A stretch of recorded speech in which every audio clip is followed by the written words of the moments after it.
Brought to you by ITIL.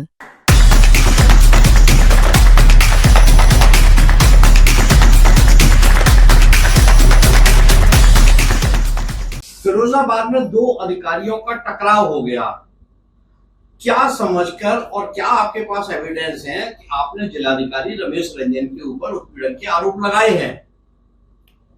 DM महोदय के एक एविडेंस नहीं है, कई एविडेंस हैं। और ये यहाँ पे कॉकस है, भ्रष्टाचार का पूरा एक सिस्टम क्रिएट किया गया है उनके बाबुओं के माध्यम से, जिसमें उनके ओएसडी का सिर्फ यही काम है कि वो लोगों से, अधिकारियों से उगाही करें और सर तक उस उगाही करके पहुंचाई जाए।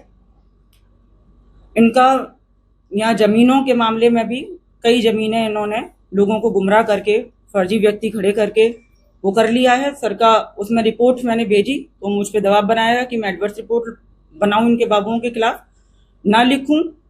ऐसा मेरे द्वारा नहीं किया गया। उसी से कुपित होकर सर के द्वारा और उत्पीड़न करना शुरू कर दिया गया। उसी उत्पीड़न के क्रम में मेरी 8 महीने तक लगातार वेतन रोका, नैतिक अनैतिक डिमांड्स रखी, एडवर्स एंट्री की। दुनिया भर की ये सारे उत्पीड़न झेलने के बाद मुझे अपने बचाव में माननीय उच्च न्यायालय इलाहाबाद में रिट दाखिल करनी पड़ी। जैसे ही मैंने रिट दाखिल की, ये उससे और ज़्यादा कुपित हुए। इनके द्वारा मुझे कैंप कार्यालय बुलाया गया, वहाँ घंटों मुझे बिठाया गया। वहाँ 2 मजिस्ट्रेट और थे, चाहें तो आप उनकी भी बाइट लेके पूछ सकते हैं गवाह के तौर पे। और इनके द्वारा तमाम मेरे ऊपर दबाव बनाए गए, धमकी दी गई कि अगर मैंने रिट वापस नहीं ली तो तुम्हारा प्रशासनिक ट्रांसफर कर देंगे, तुम्हारी शासन में रिपोर्ट भेज देंगे।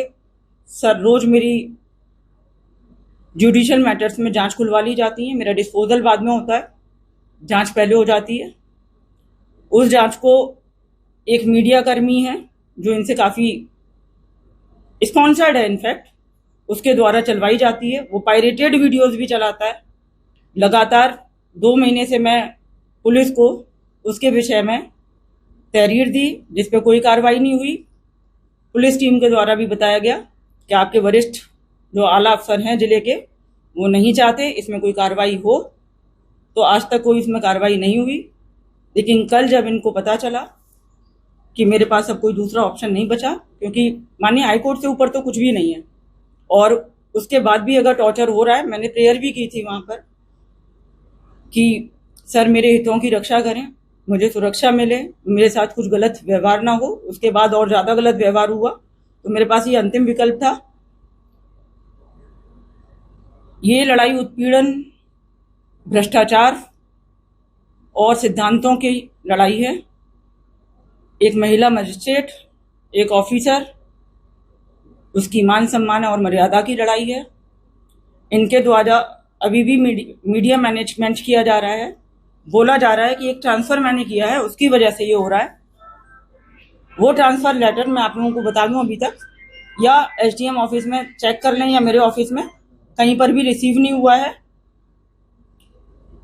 इनकी अननेसेसरी डिमांड्स हैं जो कुछ पूरी कर दी गई और उससे ज्यादा पूरी करना मेरे बस में नहीं था। मैडम, आपके ही खिलाफ ऐसा क्यों किया जा रहा है? क्योंकि अधिकारी, जिलाधिकारी के अंडर में तो बहुत सारे अधिकारी हैं जी। वैसे तो लगभग सारे अधिकारी कुपित हैं।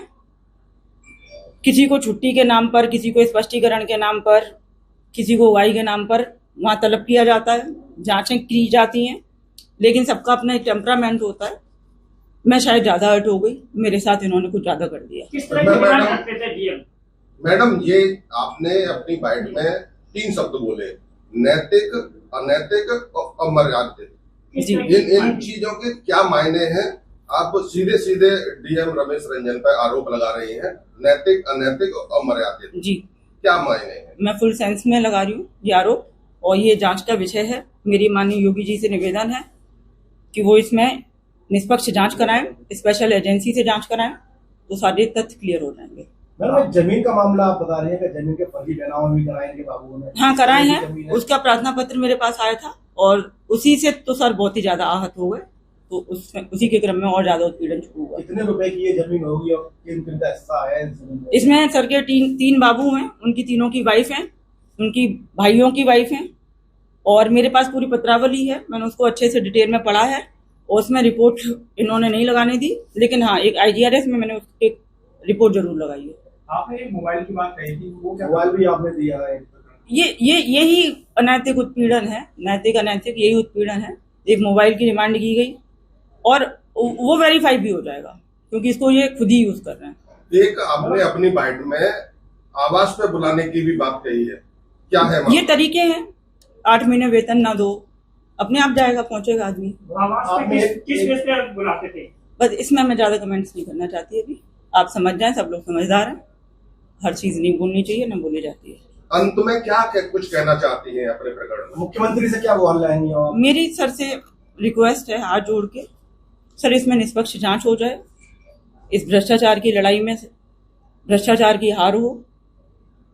मेरे आत्मसम्मान की लड़ाई है और सर से मुझे उम्मीद है कि इसमें न्याय मिलेगा।